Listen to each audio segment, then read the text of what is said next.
um pouco no que nós já fizemos no curso. A gente fez o primeiro módulo com os conceitos, as técnicas de planejamento ambiental. Depois nós entramos no segundo módulo, que é o plano ambiental. A gente fez a parte de diagnóstico, teve período antes do campo, de fazer os mapas do campo, o diagnóstico. Fizemos a valoração dos serviços ambientais, o prognóstico, que seriam os cenários. E agora, para completar, a gente está fechando a parte de diretrizes. Essa parte de diretrizes é um pouco uma transição da parte de planejamento ambiental para a parte de política ambiental.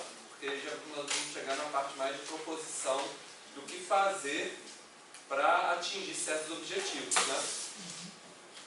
Então,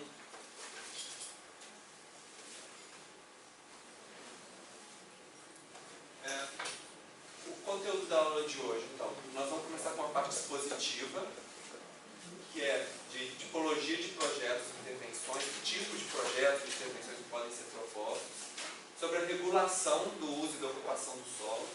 Depois eu vou dar alguns exemplos práticos para vocês, de algumas partes de zoneamento de diretrizes, e aí vocês vão fazer a atividade para o trabalho de vocês do plano ambiental. Vocês vão fazer o mapeamento das diretrizes. Enquanto eu estiver dando essa primeira parte expositiva, é interessante que vocês já comecem a pensar nesses exemplos, nesses conceitos que eu vou dar para vocês, esses instrumentos, quais que poderiam ser utilizados na nossa área de estudo, pensando assim, no cenário que vocês fizeram, um cenário propositivo, né, de como que é a área que a gente quer para o futuro, as ações que vocês colocaram lá na prática de cenário de semana passada. Para a aula de hoje, eu tinha comentado na semana passada que eu tinha colocado no TDIA um prazo para vocês entregarem a parte de cenário, que vocês fizeram na semana passada. Só que eu coloquei 14.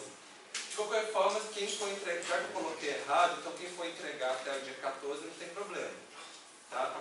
Só que dia 14 nós temos já, aí vai ter a entrega do que vocês fizeram hoje, e o fichamento, porque tinha um fichamento proposto para o dia 9, quinta-feira.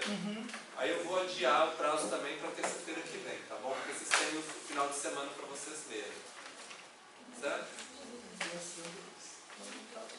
Bom, então, para a parte de diretrizes, vocês vão trabalhar, a gente vai dividir em dois tipos diferentes, que são os projetos de intervenção.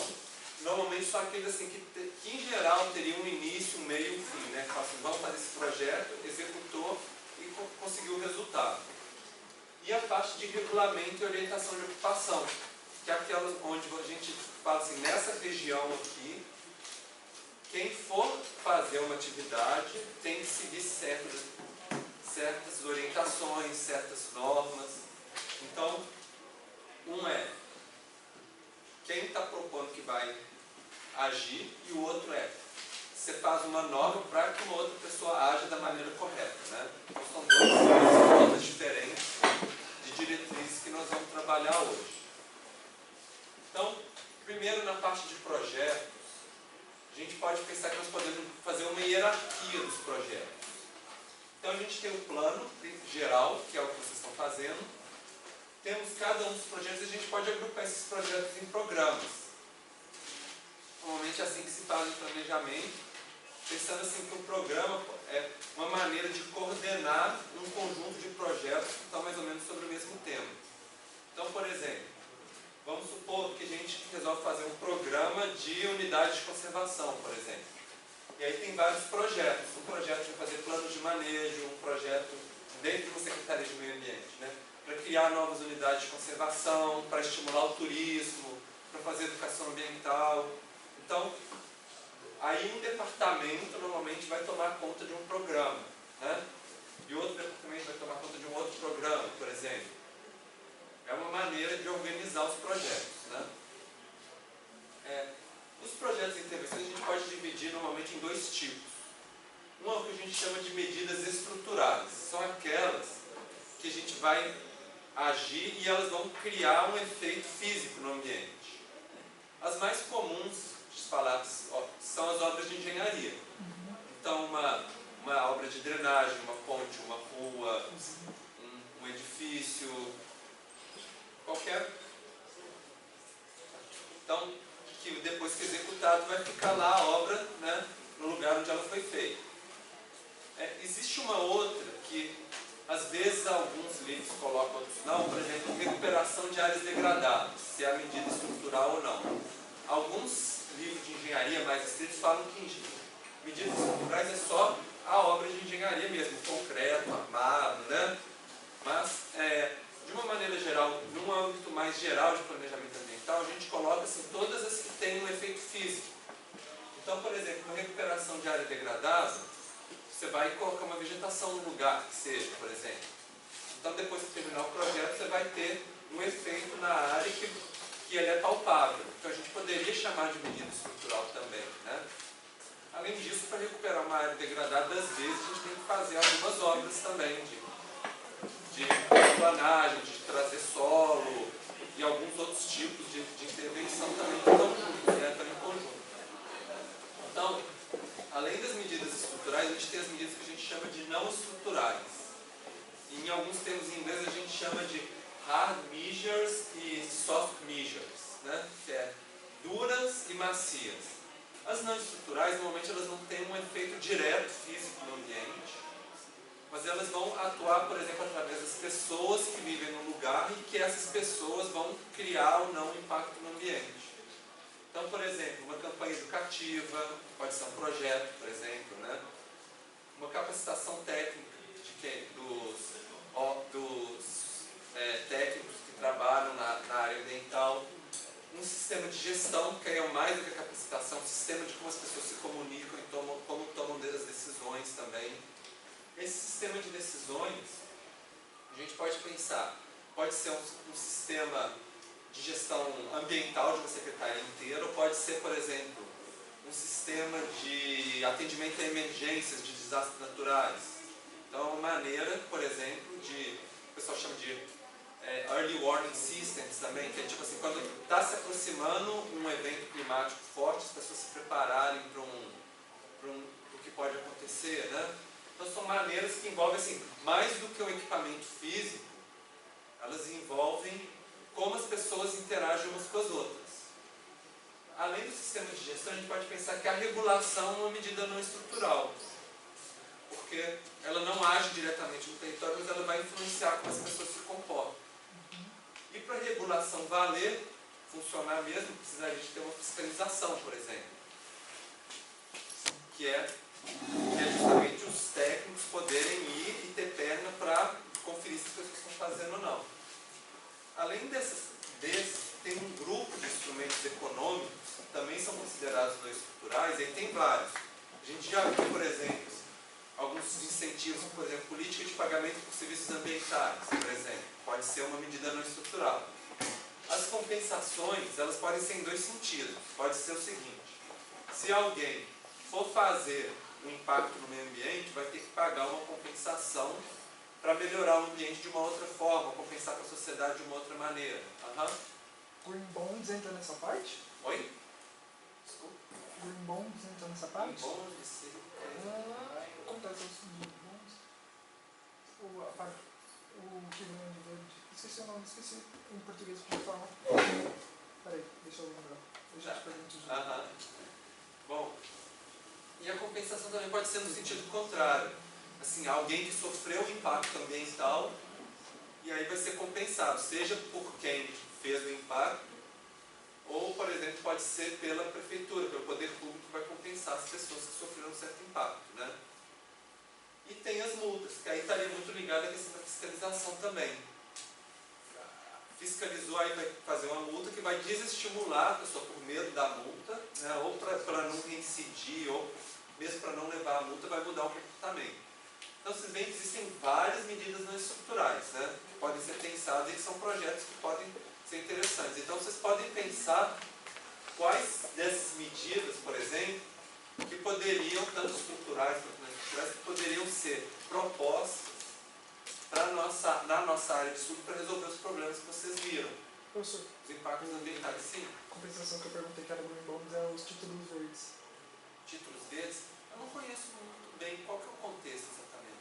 É quando você faz uma obra e meio que essa obra tem que ter um impacto sustentável, por exemplo, a usina tem que fornecer quando Belo Monte deveria fornecer algo que revertesse os danos que ela fez, principalmente com as comunidades afetadas, por isso que eu perguntei.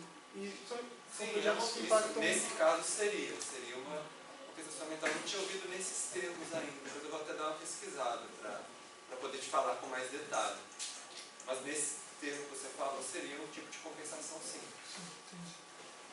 É lógico que tem toda a dificuldade de mensurar se essa compensação é suficiente para medir o impacto, né? Qual que é o impacto da usina de Belo Monte? E aí, será que essa compensação que ela fez para as comunidades é suficiente para o impacto que ela está causando, né? Por exemplo? Bom, então a gente começou das intervenções, agora vamos falar um pouco da regulação do uso do solo. Seriam as normas, né? Seriam assim, algo mais contínuo, inclusive. Agora, esse projeto, a gente pode pensar em um projeto contínuo também, mas normalmente o projeto ele tem um início, meio e fim, né? Então, para a parte de regulação, a gente vai pensar assim, nós vamos delimitar zonas, e em cada zona a gente vai dar regras diferentes de como as pessoas podem ocupar. Isso pode ser em vários níveis. E eu queria conversar um pouco para vocês sobre qual que é o fundamento legal dessas regulações de uso e ocupação do solo. Então, se a gente for na Constituição Federal, tem na parte sobre a ordem econômica, fala assim que as pessoas são livres para exercer as atividades que quiserem, né? Para o desenvolvimento, para ganhar o seu próprio dinheiro, para sobreviver. E podem usar a propriedade privada da maneira que quiserem, desde que respeitem alguns limites. E os dois limites que eu queria trazer para vocês principais é o da função social da propriedade, ou seja, a pessoa pode usar a propriedade dela, desde que não prejudique as outras pessoas, e o poder público ele pode inclusive colocar direcionamento sobre como usar a propriedade privada, para que a pessoa ganhe, mas que a sociedade também ganhe com isso. E, além disso, o poder público pode colocar certos limites e regulações para a defesa do meio ambiente. Você pode usar a sua propriedade da maneira que quiser, desde que respeite essas regulações relacionadas ao meio ambiente. E é a partir desses dois princípios é que vai vir que vai dar o fundamento para toda essa parte de regulação que a gente vai conversar agora. Na área urbana, no artigo 182 da Constituição, fala o seguinte, a propriedade urbana cumpre a sua função social quando atende às exigências fundamentais de ordenação da cidade expressa no plano diretor. Então, o plano diretor ele vai ser o principal instrumento que vai falar para a pessoa assim, como que ela deve usar a sua propriedade na área urbana. Então, nós vamos ver alguns exemplos de como que isso pode ser tratado dentro do plano diretor. É lógico que existem outras também, outras leis municipais, como lei de desocupação do solo, que também vão interferir nisso. E também vai ter que respeitar a legislação ambiental, conforme eu falei para vocês. Então, começando pela legislação ambiental, nós já conversamos um pouco sobre as áreas de preservação permanente, que nós falamos quando a gente estava tratando sobre a metodologia de campo, né? A gente fez até um mapa de como seria a área de preservação permanente. Então, tem duas principais que eu queria destacar. Primeiro, são as de curso d'água, né? Onde a gente tem, em volta da nascente do curso d'água, 50 metros de proteção. 50 metros, um raio, né, de 50 metros. E, ao longo do curso d'água, a faixa de proteção ela varia de acordo com a largura. Então, por exemplo, para a largura de curso d'água menor, porque a largura é menor do que 10 metros, que é o nosso caso aqui, né? A área de preservação permanente é de 30 metros. E, conforme vai alargando, então, vai subindo para 100 metros, 200 metros, 500 metros, quando o rio tem mais de 600 metros de largura, e assim por diante. Existem várias funções nessa área de preservação permanente. Uma delas é o fluxo gênico. A gente cria corredores onde os animais podem transitar, as árvores conseguem polinizar umas das outras, né? E a gente consegue evitar a fragmentação. Além disso, essas áreas de margem do curso d'água, elas são abrigos para animais que às vezes não vivem só nessas áreas, mas eles vão lá para beber água, para se esconder, né? E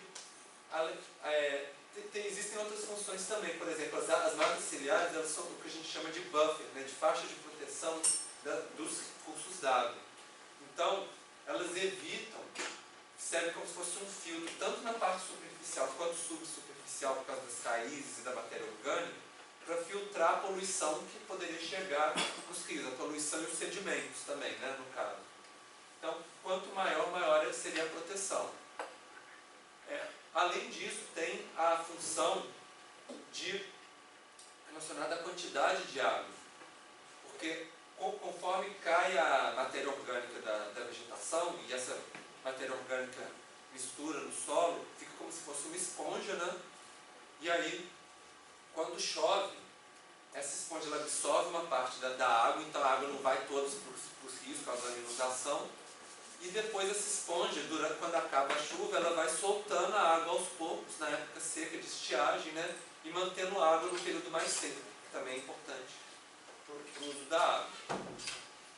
Bom, além das áreas de preservação permanente de margem de curso d'água, tem dito também margem de lagoas, de lagos também, mas a gente não vai entrar tanto no caso, né? Porque não aplica na nossa área de estudo.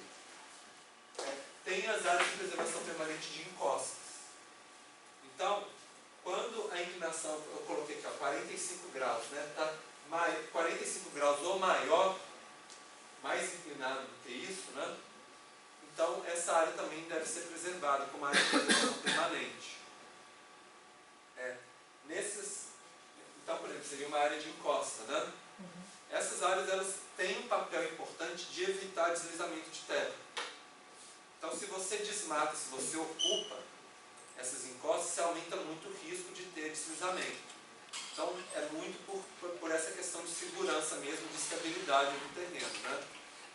Além disso, assim, não estou falando só, às vezes, de um grande deslizamento, mas também, por exemplo, da perda da fertilidade do solo, porque, como está inclinado, a chuva carreia o solo muito mais fácil também, né? Então, esses são os dois principais.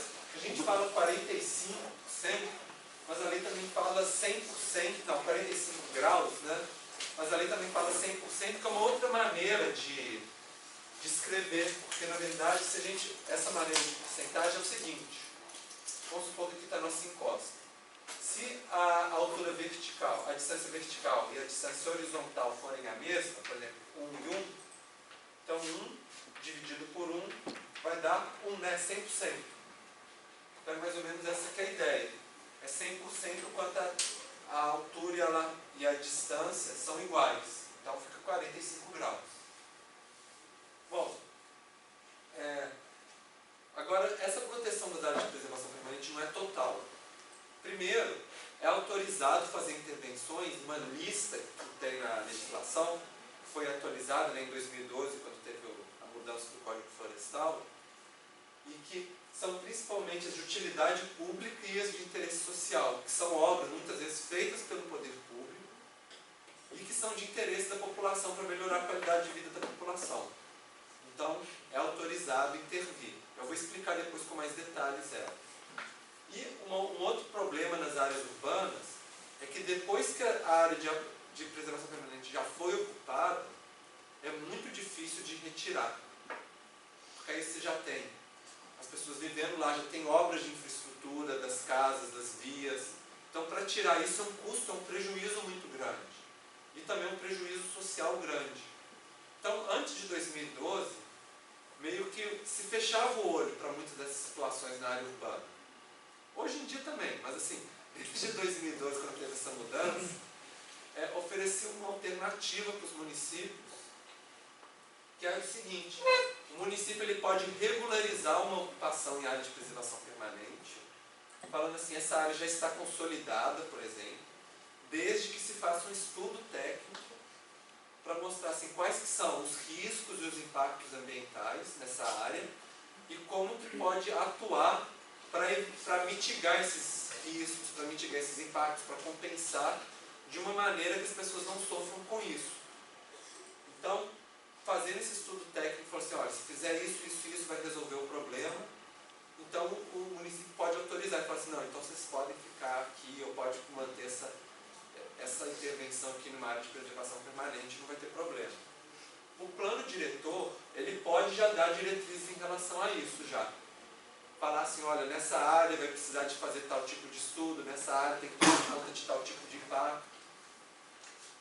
Mas o município também pode decidir isso caso a caso também, se não tiver uma orientação geral também.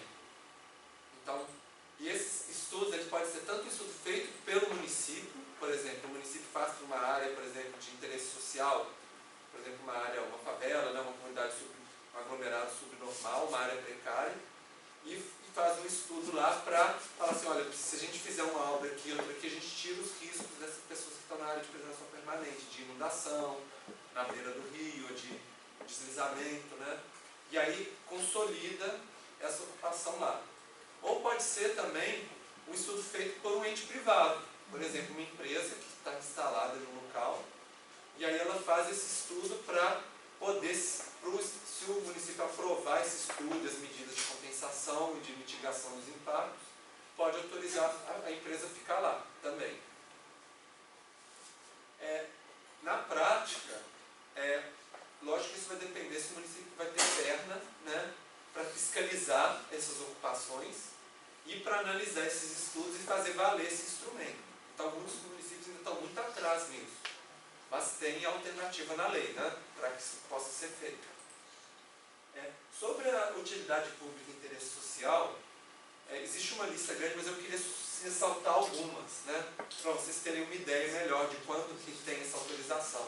Por exemplo, a utilidade pública da legislação fala assim, obras para serviço de transporte, sistema viário, saneamento, gestão de resíduos, energia, telecomunicações, ou seja, muitas vezes é lugar onde você tem que passar um certo fluxo de água, de energia, de transporte de pessoas, e a área de preservação permanente está lá.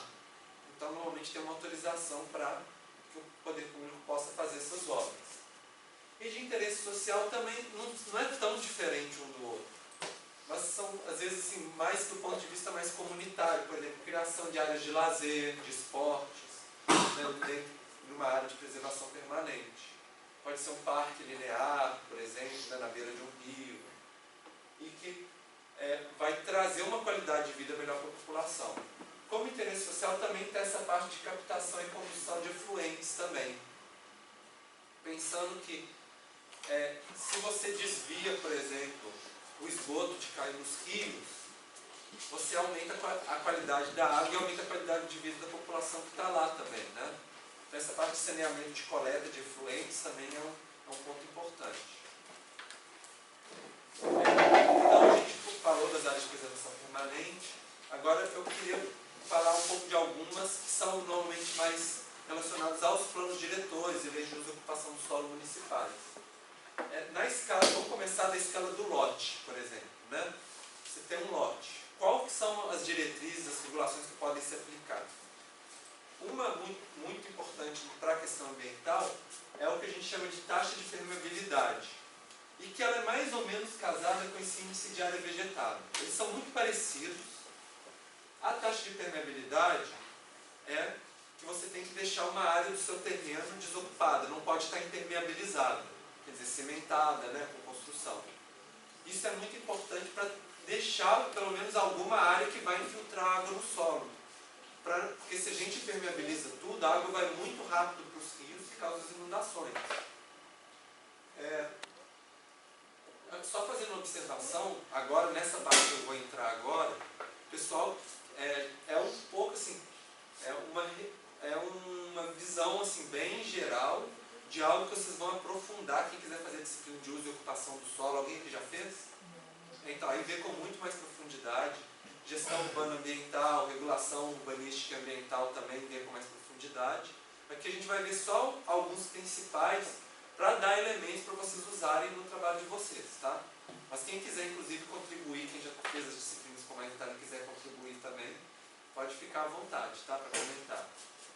Bom, o índice de área vegetada ele é muito parecido com a taxa de permeabilidade, mas a diferença é que regula que tem que ter um tipo de vegetação nessa área que não está impermeável. Então, por exemplo, na de cima podia ser o solo exposto, desde que não está cimentado, está cumprindo. Na de cá, a regulação pode falar assim, tem que ter pelo menos grama, ou então tem que ter vegetação nativa. E aí é uma restrição maior, mas também que ajuda mais na infiltração da água. Então é uma alternativa, tem o mais simples e também é mais difícil de fiscalizar. Mas tem um efeito maior, né? Bom, ainda na escala do lote, tem algumas regulações que são mais utilizadas, elas influenciam a permeabilidade, mas elas são mais utilizadas para a questão da controle da densidade. Nós já discutimos, por exemplo, na nossa área de estudo, como essa questão da densidade, ela aumenta o impacto ambiental. Seja, por exemplo, mais gente, mais carros, né, poluindo o ar, ou mais geração de esgoto, mais geração de lixo, mais demanda de uso da água, de uso de energia. Então esse impacto ambiental, ele também pode tentar ser controlado de maneiras diferentes em diferentes áreas. Uma dessas maneiras, o mais comum, é esse que a gente chama de coeficiente de aproveitamento. Esse coeficiente é o seguinte, é a área construída dividido pela área do lote. Só que ela tem uma diferença, porque se fosse só a área construída pela área do lote, é mais ou menos a permeabilidade, né? Só que ela inclui os andares. Então, por exemplo, se tem 3 andares, contaria 3 vezes a área construída. Então, por exemplo, vamos supor que a gente tenha um lote, né? Se fosse só, por exemplo, 25% dele, então seria 0,25, vamos supor que aqui a área é 2, né, total. Então seria dividido por 2, daria 0,20. Esse aqui seria o coeficiente. Mas se isso aqui for 3 andares, aí já vai ser 75. Entendeu? E aí aqui vai dar 32,25, por exemplo, alguma coisa. Então, mais do que isso, né? 75. Bom, então, pode acontecer, se tiver um prédio muito grande, que a área construída é muito maior do que a área do lote, né? Vai ser 3 vezes, 4 vezes a área do lote, pode ser também, 300%, por exemplo. A maneira como essa regulação é colocada, normalmente ela estabelece o mínimo, o básico e o máximo. O mínimo seria assim, o mínimo que você tem que construir no seu lote. Pensando que a função social da propriedade, o município pode querer, por exemplo, que em certos lugares da cidade os lotes não fiquem abandonados. Tem pelo menos um uso, né? Por exemplo, pensando que áreas abandonadas poderiam ser utilizadas para moradia, para serviços, e uma área que tem demanda disso, né? Então ele pode colocar um parâmetro mínimo, que é o mínimo que todo mundo tem que construir no seu lote. Mas, se em alguma outra área o município acha assim, não, aqui é uma área de proteção de manancial, não vamos colocar nenhum limite mínimo, também pode. Assim, deixar quem quiser não usar, não precisar usar também. Vai variar de uma área para outra, né? O básico seria o máximo. O básico seria o seguinte, falando assim, você pode aumentar a sua área construída até esse limite, que não tem problema. Se ultrapassar o básico, aí entre essa faixa entre o básico e o máximo, a pessoa pode construir desde que ela pague. E ela vai ter que pagar uma taxa no município, ou que a gente chama de outorga onerosa do direito de construir, que é o nome do instrumento. E, idealmente, o que foi pago por essa taxa seria utilizado para compensar os impactos que foram feitos por causa desse aumento da lei da medida. Então pode ser uma compensação de impacto ambiental, uma compensação, por exemplo, numa estrutura de transporte. Agora, na prática, isso nem sempre acontece, porque muitas vezes esse dinheiro cai para um fundo, dependendo de cada município maneja de um jeito, e aí desse fundo desaparece, né? Ninguém sabe para onde é que vai o dinheiro. Mas, assim, o ideal era que fosse utilizado para compensar esse impacto.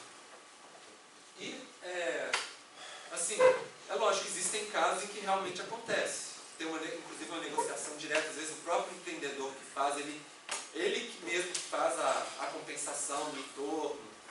Em alguns casos tem que ter um estudo de impacto de vizinhança, que que consegue indicar como investir, mas isso não é uma coisa tão comum. Grande parte das vezes nos municípios brasileiros, esse instrumento ainda não funciona muito bem. Bom, além do coeficiente de aproveitamento, ele é um pouco complexo. Vocês viram que tem flexibilidades, né?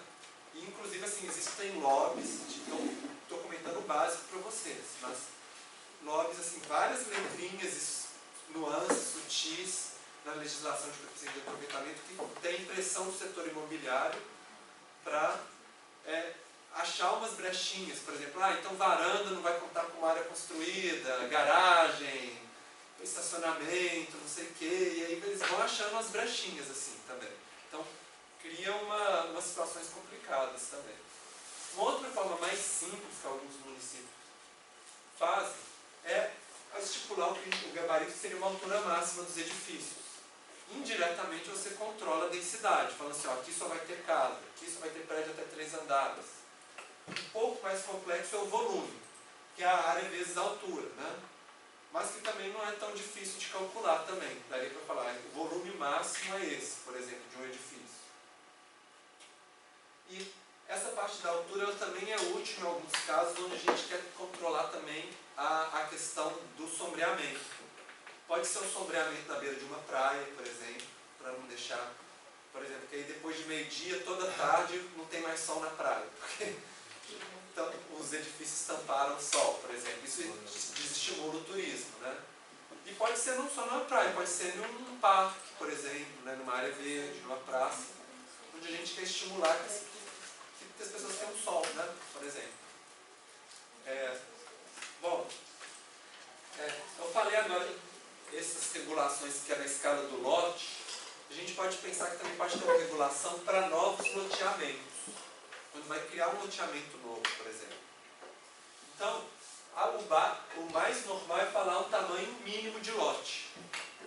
Falar assim, olha, quando for fazer um novo loteamento, os lotes têm que ter um tamanho mínimo. Isso ajuda a controlar a densidade também, principalmente em áreas na franja urbana, né? Na área de crescimento urbano, quando você não quer, por exemplo, que fica muito pequenininho, que cria... Porque aí a densidade ia ficar muito grande e tende a ter menos área impermeável. Mas, se você coloca um tamanho muito grande para os lotes, vai acontecer que a população mais pobre não vai conseguir comprar e vai começar a dividir informalmente, clandestinamente, vai criar um outro problema. Além do tamanho mínimo, algumas vezes fala essa questão de testada mínima, que é a largura só na rua do lote, né?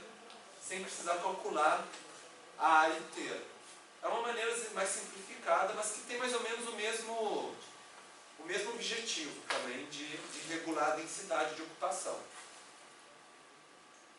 Além dessas partes do lote, pode ter regulação, inclusive, sobre a infraestrutura que tem que ser construída para quem quiser abrir um novo loteamento. Ou então, pelo menos, projetado, né? Isso, assim, é muito importante porque você colocar, por exemplo, drenagem e esgoto depois que uma área já foi ocupada, é muito mais caro e muito mais difícil. Então, se você já faz o projeto, já implementa junto, na hora que está abrindo o loteamento, realmente funciona muito melhor. Então, é algo assim, que tem se esforçado para que comece a surgir, né? Esse tipo de obra, principalmente nas cidades mais organizadas. E também a parte de arborização e de área verde. Fala assim, vai abrir um loteamento, mas tem que ter espaço, tem que plantar as árvores, tem que ter no mínimo uma pracinha, por exemplo, para esse novo bairro que está sendo criado, para ter um mínimo de ambiente para as pessoas, né? E de área de infiltração também. Tem dois aqui que ainda não é muito utilizado no Brasil, mas que é muito utilizado já na Europa, nos Estados Unidos, nos países desenvolvidos, que está se começando a discutir mais no Brasil, que é quando for fazer um loteamento novo ou novas construções, ter aproveitamento de águas pluviais, de água da chuva, e a gente viu um pouco, quando teve a crise hídrica na região metropolitana, né, que alguns municípios começaram a exigir reuso da água, mas se você já planeja o loteamento, já planeja as construções já com reuso, é muito mais barato do que implantar depois que já está construído. E a caixa de infiltração é algo que talvez assim, a gente ainda tem pouco aqui no Brasil, que é de quando você construir um lote, você ter que é fazer é como se fosse um buraco, né, uma caixa, que vai infiltrar a enxurrada, né, a água da chuva que você não for utilizar, e dessa caixa ela vai infiltrar para baixo no solo. Então, isso assim ajuda a mitigar o impacto da impermeabilização do solo, que levaria água rápido para os rios. Então, se já faz o planejamento da construção com essas caixas de infiltração, a gente evita muitos problemas. Isso assim, ainda é pouco utilizado no Brasil, mas eu acho que a tendência desses dois aqui é crescer nos próximos anos. Então, provavelmente, conforme vocês forem trabalhar no futuro, vocês vão começar a ouvir falar e vão começar a ver esse tipo de proposta acontecendo. Falando dos loteamentos, outra maneira de trabalhar com o zoneamento de diretrizes é estabelecer metas por zonas. Que aí pega, por exemplo, um bairro inteiro, por exemplo, e fala assim, para essa zona, essa delimitação, a gente quer que tenha certos parâmetros, que normalmente eles são mais um objetivo do que uma norma. A gente faz a norma para o loteamento e para os lotes, né? E a gente, para tentar atingir o objetivo que a gente coloca aqui nessa zona. Esses objetivos podem ser, por exemplo, baseado nos próprios regulamentos de lote.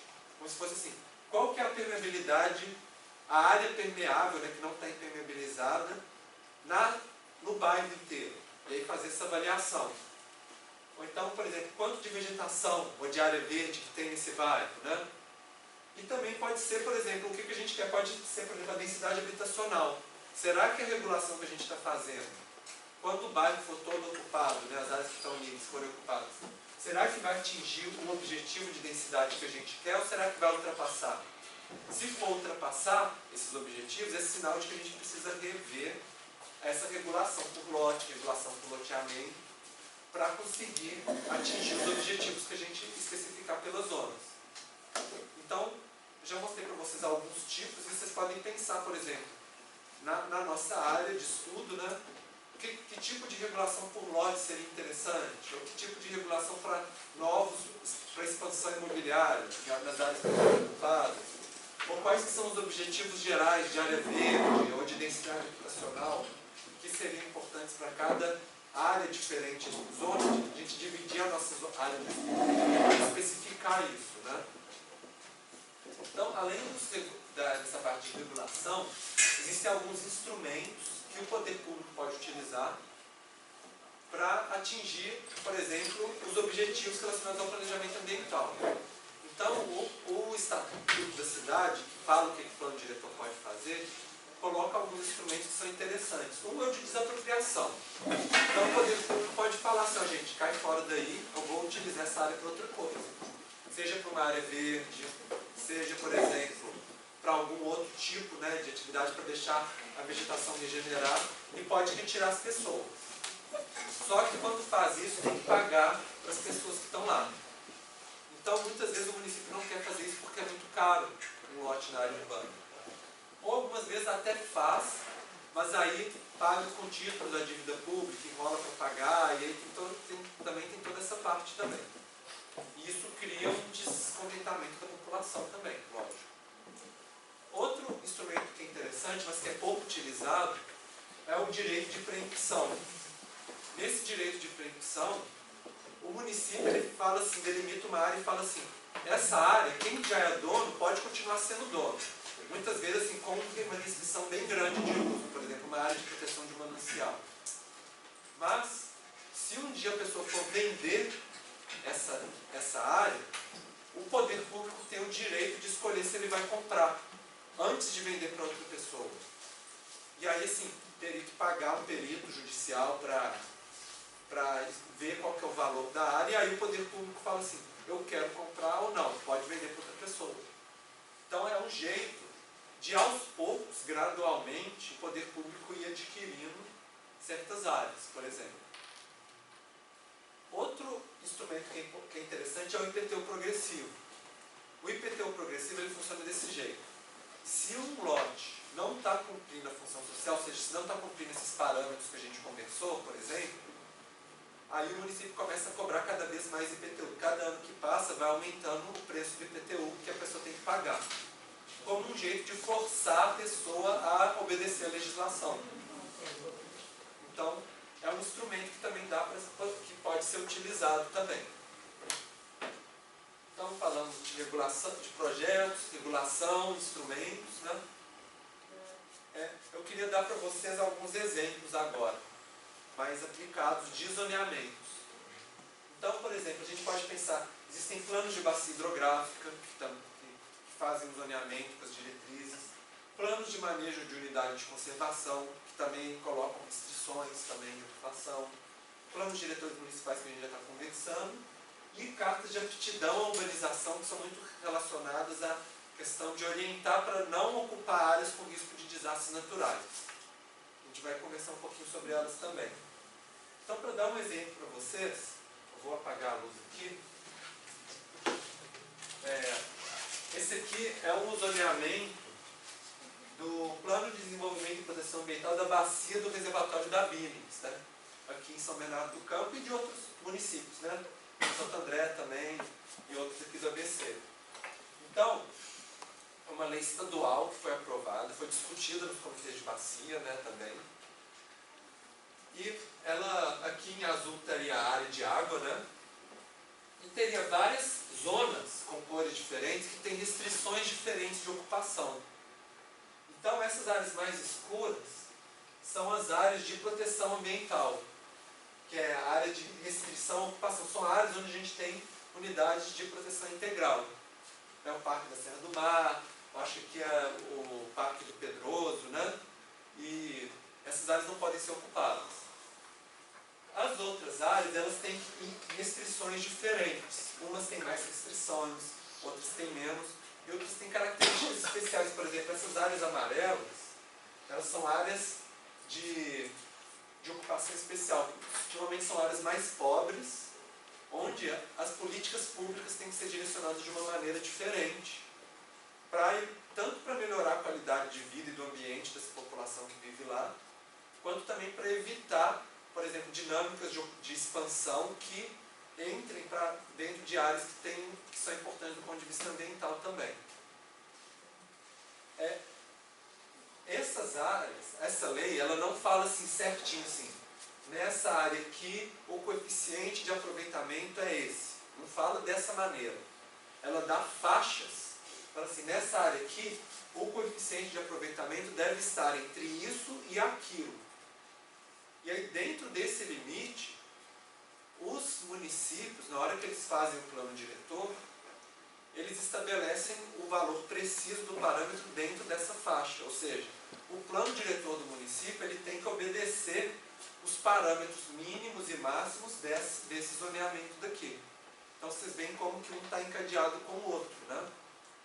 E aí o município vai decidir se ele vai querer colocar no parâmetro máximo, no mínimo, se vai querer fazer algum outro elemento mais detalhado, né? Se ele vai querer dividir essa zona em duas, por exemplo. Aí ele vai ter essa flexibilidade também. A nossa área de estudo está aqui fora desse zoneamento. Então, esse era mais para dar um exemplo, né, de um zoneamento mais do ponto de vista ambiental, como que é feito. É muito comum, né, para zoneamento de APAS também seguir mais ou menos esse tipo de área de preservação permanente, seguir mais ou menos esse tipo também de orientação. Vamos ver se os próximos mapas são melhores. Esse aqui é um dos mapas do plano diretor de São Bernardo do Campo. O plano diretor ele divide em dois principais mapas, o macro zoneamento e o zoneamento. O macro ele dá só as áreas gerais, para a gente entender como que pode direcionar políticas públicas diferentes para cada uma dessas macrozonas. Então essa área aqui de cima é a da área urbana consolidada, e a nossa área de estudo está dentro da consolidada. Tem a área de estudo, a macrozona de proteção e recuperação do manancial, onde pode ocupar, mas tem várias restrições para tentar diminuir a densidade de ocupação. E tem essa macrozona de proteção ambiental, onde tenta evitar de qualquer custo. O objetivo é manter a área nativa. Por quê? Porque é de onde que atualmente ainda se retira a água para o abastecimento público. inicialmente, a Billings, a ideia era pegar a água dela toda, né, para abastecimento público. Mas a qualidade da água está ficando tão pior a cada ano que passa, que cada vez tem que ir mais para as cabeceiras para tirar a água, porque a água que está mais para dentro já não está de boa qualidade para abastecimento urbano. Se bem que, como também tem uma necessidade muito grande, aí o pessoal acaba pegando, mas aí a gente pensa na saúde da população, no risco também, né? Então esse é o geral, né, a macrozona, e essas são as zonas mais detalhadas. Então, tem a parte de restrição à ocupação, tem a parte de manejo sustentável. Por exemplo, na parte de manejo sustentável tem algumas áreas vermelhinhas, né? Que são essas áreas de interesse social, onde está a população mais pobre e onde tem aglomerados também de precários e que demandam uma política diferenciada. E nessa área de cá, aí tem várias, por exemplo, zona residencial, empresarial, umas são mais restritivas que as outras são menos diversificadas, né? E a nossa área de estudo aqui, a gente tem uma área residencial restritiva, que é mais de casinha, e a outra área, que é uso diversificado, sem muita restrição. E tem uma área aqui no cantinho, que não está dando para ver, que é a mais rosa, que é empresarial restritiva, que é fora da nossa área de estudo, mas é aquela área que a gente viu que é depois para baixo do vertedouro no campo.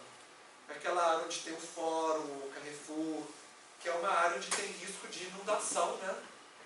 E o município tenta regular um pouquinho a ocupação naquelas áreas. Professor, Sim. isso aí é só o bairro? Eu não entendi, desculpa. Essa área aqui é mais ou menos a localização da nossa esse área. Esse mapa inteiro? São Bernardo inteiro. Não tem zona mista? Zona mista seria o uso diversificado. Ah, tá. Que aí você poderia achar, seria mais ou menos essa ideia de que você tem residencial e comercial junto, né? Serviços juntos. Cada município às vezes dá um nome um pouco diferente. Por isso que eu fiquei na dúvida. Obrigado. Mas essa é a maneira que foi feita aqui em São Bernardo do Campo. E aqui é um exemplo de como que é a regulação de parâmetros para algumas dessas zonas. Então, a gente tem, por exemplo, zona de uso diversificado, que é a maior parte da nossa área aqui. Tem um coeficiente de aproveitamento mínimo de 20% dos lotes. Um básico que é 1,5. Pensa que é mais do que a área do lote, né? Pensando que você pode fazer um empreendimento de vários andares. E se ultrapassar, você pode chegar no máximo de 2,5. Mas aí você vai ter que pagar. Se passa de 1,5, até chegar no 2,5 você teria que pagar uma taxa extra. E não poderia ser mais do que 2,5.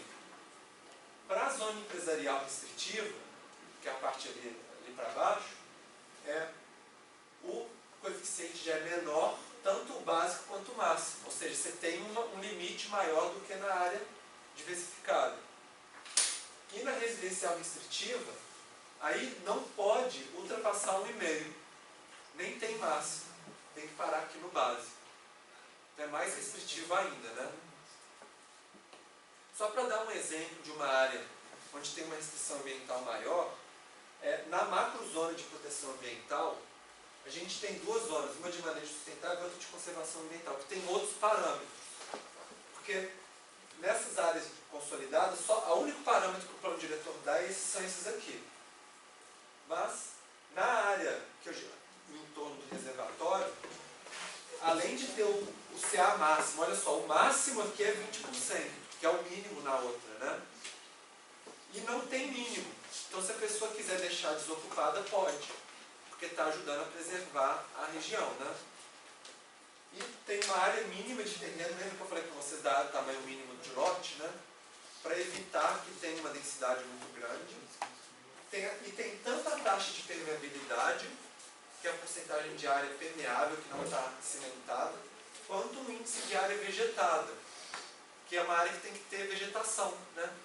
Que não pode ser simplesmente solo exposto. E é lógico que o de manejo sustentável ele é menos restritivo que o de conservação ambiental. Porque ele tem uma restrição muito maior. Sim? O que significa esse índice de área vegetal? É a porcentagem de quanto tem que ter? É um porcentagem de área vegetável que tem que ter nos lotes. Tudo aí, então é tem- porcentagem. Oi? É que eu não estou conseguindo entender. 35% Ah, tá. do lote ou 45% do lote. Então, quer dizer, você tem que deixar pelo menos 70% de área permeável, ou seja, só pode cimentar 30%, Não, peraí. porque é taxa de permeabilidade. Mas desses 70%, né, 35% desses 70% tem que ter vegetação. Então é uma restrição maior. Então, vocês estão vendo assim, se vocês quiserem colocar uma restrição, um exemplo de restrição ambiental maior, aqui a gente tem um exemplo aqui em São Bernardo do Campo, para vocês se inspirarem também. Professor, eu não entendi como que faz o cálculo do CA. CA é o seguinte, a área construída dividido pela área do lote. Ah, tá. Só que a área construída, ela conta os andares. Ah, Então, se você tiver 3 andares, é 3 vezes a área construída. Então, por exemplo, aqui 2,5 é 2 vezes e meio a área do lote. Você tem que pensar somando todos os andares. Certo? agora faz sentido. Obrigado. Um outro exemplo que eu queria mostrar para vocês é o da carta de aptidão à urbanização. Então, a gente acaba que essas duas classes ficaram muito parecidas, né? Tem um mais clarinho e um mais escurinho, né? Mas a ideia é orientar nas áreas de expansão urbana o crescimento para o município aprovar ou não, para direcionar para as áreas onde tem menos risco de ter deslizamento de terra, menos risco de ter inundação. Então, normalmente não pega o município inteiro, só a área de expansão. Aqui em São Bernardo do Campo, essa carta geotécnica de aptidão, ela pegou essa área no entorno do reservatório, que é a área onde a cidade está expandindo, né? Tem a tendência de expandir. E pegou uma areazinha aqui embaixo também. Nessa área, né, que é essa daqui, e a nossa área de estudo está aqui em cima, né? Não pegou. Mas você tem as áreas em verdinho, que seriam as áreas de urbanização simples, onde a princípio poderia estimular a expansão, direcionar. Tem as áreas com restrições, que tem que fazer estudos específicos, né, para tomar certas medidas. E as áreas onde é muito complexa, que são os vermelhos claros, que são as áreas onde normalmente não se aconselha expandir. E se já existe alguma ocupação começando, aconselho o município a remover as pessoas. Porque, algumas vezes, nem sempre, né, mas pode ser mais interessante remover antes que se consolide, para direcionar essas pessoas para uma área mais segura. E tem essas áreas com vermelho, verde, não, que é o mais escuro, que acho principalmente aqui mais para baixo, que são áreas que têm alta prioridade para conservação. Então também não é por causa dos riscos de desastre, mas é melhor para o município não direcionar a ocupação para essas áreas. Porque são áreas importantes, por exemplo, para manter a qualidade da água na represa, por exemplo. E aí, para cada uma dessas, vai ter recomendações diferentes. Eu achei interessante trazer esse tipo de zoneamento para vocês, desse da carta de aptidão, porque ele é diferente, por exemplo, do plano diretor que coloca uma norma. Esse zoneamento ele dá uma orientação, tanto para o empreendedor que quer decidir onde que ele quer colocar o empreendimento, quanto também para o poder público, para ele direcionar, por exemplo, a aprovação de novos loteamentos ou não. Então é muito mais da informação para a tomada de decisão do que colocar uma regra. Então, para vocês verem um exemplo, eu coloquei aqui na legenda para a classe de consolidação muito complexa, nas áreas de encosta. Então eu vou pedir para vocês lerem, vou dar um minutinho para vocês lerem, para vocês tentarem pegar um pouco o espírito do como que é esse tipo de orientação, como que é esse tipo de diretriz, tá bom? Então eu vou dar um tempinho para vocês lerem.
vocês veem assim, primeiro, caracteriza que áreas que são essas, né? E depois dá recomendações bem técnicas, falando quais que são os riscos, o que pode ser feito. Fala assim, ó, aqui, nesses casos você pode fazer um estudo, você pode fazer uma obra específica, avalia se vale a pena remover ou não remover as pessoas, né? Isso assim, pensando que vai ser um técnico, uma pessoa com conhecimento técnico, que vai ler. Isso aqui, assim, para cada uma das classes, na legenda do mapa vai ter uma faixa dessas, explicando. Para que a pessoa tenha elemento de informação para tomar a decisão. Isso, assim, a carta é um pouco mais complexa do que isso. Eu coloquei, assim, de uma maneira simples para vocês, porque isso aqui é o que vem no mapa, né? Se a pessoa quiser uma informação ainda mais detalhada sobre essa classe, aí tem um manualzinho, que é um livrinho, que aí a pessoa pode ler, se aprofundar sobre as orientações, sobre o que, por exemplo, cada tipo de rocha, o que pode fazer, que tipo de obra. Quer dizer, mas se a pessoa tiver só o mapa, olhando a legenda, ela já consegue ter uma orientação inicial. Então, isso é uma maneira de trabalhar com o zoneamento de diretrizes também. Uma outra maneira que eu queria mostrar para vocês, aqui eu acho que, será que precisa apagar a luz? Acho que dá para ver daqui. No caso é o plano diretor de Porto Alegre. Porque o de São Bernardo do Campo, que a gente viu, ele é considerado meio caretinho, assim, porque ele só coloca assim, residencial, empresarial, diversificado, restritivo ou não, né? Uma outra maneira que o pessoal fez lá em Porto Alegre foi identificar funções urbanas diferentes para cada área da cidade. Por exemplo, uma área que é mais industrial, uma área que é mais central turística, uma outra área onde tem um corredor de uma via que tem um impacto no comércio, num certo tipo de serviço. E aí, para cada uma dessas áreas, você direciona, menos o parâmetro de ocupação, mas é mais as políticas públicas. Então, por exemplo, para essa área mais industrializada, direciona políticas públicas de monitoramento de poluição, de estudo de impacto ambiental. Na área turística, vai ter os projetos relacionados ao turismo. Então, para uma área, por exemplo, de Restinga, que tem uma fragilidade ambiental, aí tem uma outra diretriz, né, de ocupação, outras políticas. Então, a gente pensa de uma maneira um pouco mais detalhada sobre o que a gente pode direcionar as atividades dependendo dessas funções que elas ocupam, que elas exercem na cidade. E uma outra maneira, talvez assim, mais conceitual ainda, é que a gente trabalhou com Corema, né, na aula passada, aquelas formas de anotar conceitualmente, né? A gente também pode fazer isso numa discussão de diretrizes também. Aí não seria um plano diretor, mas, por exemplo, uma discussão com a sociedade, com a comunidade, pode utilizar esses desenhos mais conceituais. Esse é um exemplo de uma discussão de diretrizes para a cidade de Buenos Aires, que foi feito com a população lá. Então, em vez de desenhar a área certinha, que daria muito trabalho e daria muita discussão, como? O pessoal simplesmente colocava pontos, assim, ó, nessa áreazinha aqui, nessa área aqui, onde tem o entorno desse ponto aqui, precisa desse tipo de política pública. Nesse outro precisa disso, precisa ter uma conexão entre esse e esse aqui, por exemplo, de saneamento, ou então a questão de uma política de segurança pública, algum tipo de coisa assim. Então, dá para pensar de uma maneira mais conceitual, usando aqueles elementos que a gente viu na aula passada. A gente também pode fazer uma discussão de diretrizes, mas de uma maneira assim, menos de pensar no limite, mas de uma maneira mais abstrata, né? Mas também daria para fazer. Então, eu já fiz, essa é a parte expositiva que eu queria para explicar para vocês. Então a gente vai para a nossa atividade, para voltar, né, à atividade que a gente está fazendo. Vocês vão fazer 2 mapas agora. Um mapa com as intervenções e projetos, que são aqueles com início, meio e fim, né? E outro mapa com um zoneamento de regulação de uso do solo. Na verdade, essa parte de regulação, eu vou aceitar algumas outras coisas. Por exemplo, pode ser normas, pode ser recomendação, pode ser políticas públicas, né? Pensando nesses exemplos que a gente viu. Não precisa ser, vocês podem combinar isso. Ter uma norma, mas ter um direcionamento de uma política pública, ter uma orientação. E para cada um deles, eu vou entregar para vocês uma folha onde tem a legenda. E aí, para a legenda dos projetos, por exemplo, vocês vão falar qual que é o projeto, são os objetivos do projeto e quais são os atores envolvidos. Lembrando que vocês vão estar sempre incorporando a gestão municipal, né? Então vai ser só a prefeitura, vai ser uma articulação com outro nível de governo, vai ter articulação com a iniciativa privada, com os moradores. O que vai ser feito? Vocês podem colocar quem está envolvido. Nas zonas de regulação também vocês colocam a cor ou o símbolo. Qual que é o nome da zona? Aí vocês vão criar um nome. Que características que tem nessa região hoje e que justificam ter criado essa zona. Por que vocês criaram? O que ela tem para vocês que justifica ter criado ela, né? E depois a norma de recomendação e política que vocês vão colocar. Que aí exatamente vocês detalharem isso. Tentem fazer esses dois mapas coerentes com o que vocês já fizeram até agora no plano. Principalmente, por exemplo, vocês fizeram um cenário tendencial e propositivo, né? Na aula passada. Então, para sair do tendencial e chegar no propositivo, o que precisa ser feito? De intervenções e de regulação, né? de zoneamento de diretrizes mais gerais. Então, vocês podem pensar nisso. Pensa nas ações que vocês colocaram também na terça-feira passada, né? Vocês colocaram 2 ações, mas agora vocês podem colocar mais coisa, tá? Vocês podem detalhar mais.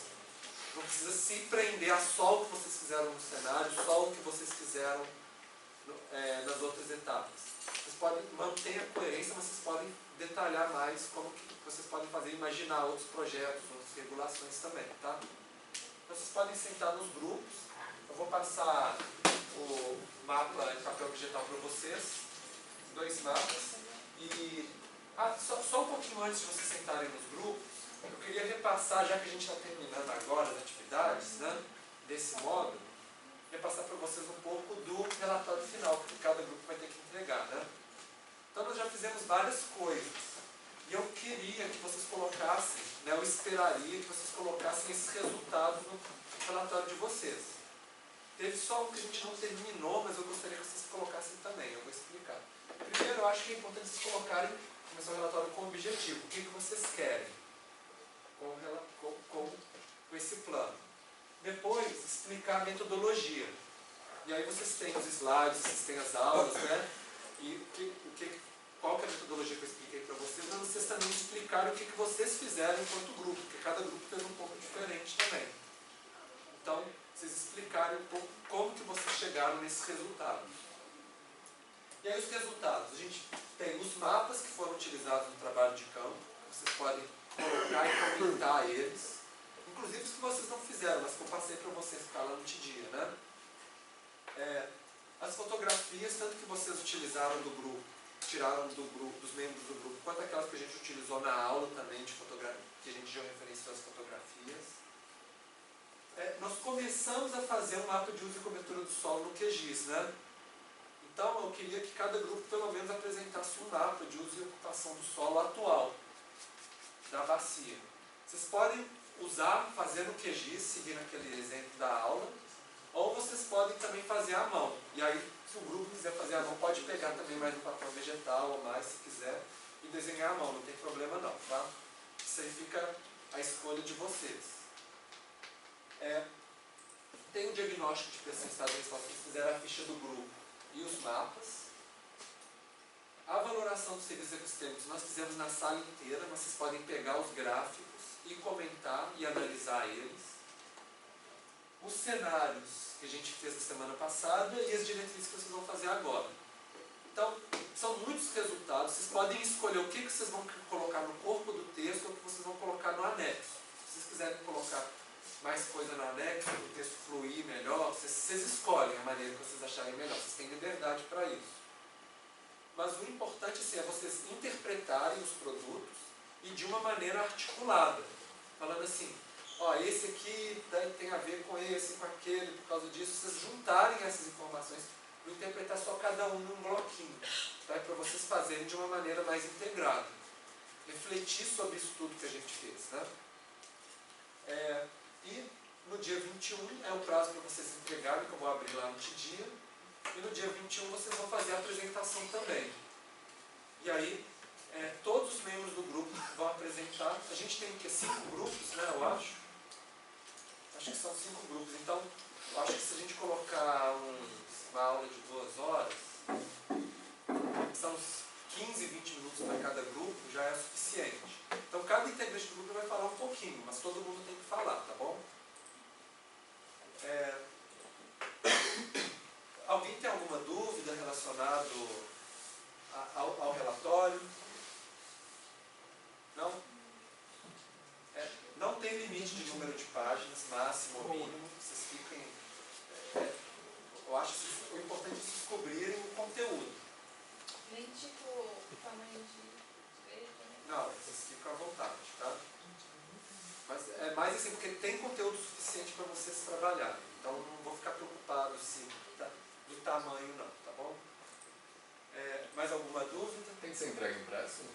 Não, pode ser direto no Tidia, tá bom? Mais alguma coisa? Tá. Esse exercício de cá de hoje eu vou colocar para entregar na terça-feira que vem, tá? O que era para entregar para hoje, na verdade eu escrevi errado no Tidia, eu coloquei que era para o dia 14, né? Aí fica tudo para o dia 14, quem não estiver entregando, agora que eu já coloquei mesmo. E só para relembrar, agora que já tem mais gente na sala, eu falei no início da aula, tinha um fichamento marcado para essa quinta-feira, eu vou adiar para terça-feira que vem também. E aí, para terça-feira que vem, mas é muito importante que todo mundo leia o texto que faz o fichamento, porque nós vamos fazer um debate em sala de aula. E todo mundo vai falar um pouquinho sobre o texto. Então, se vocês não leram o texto, não vai ter como falar.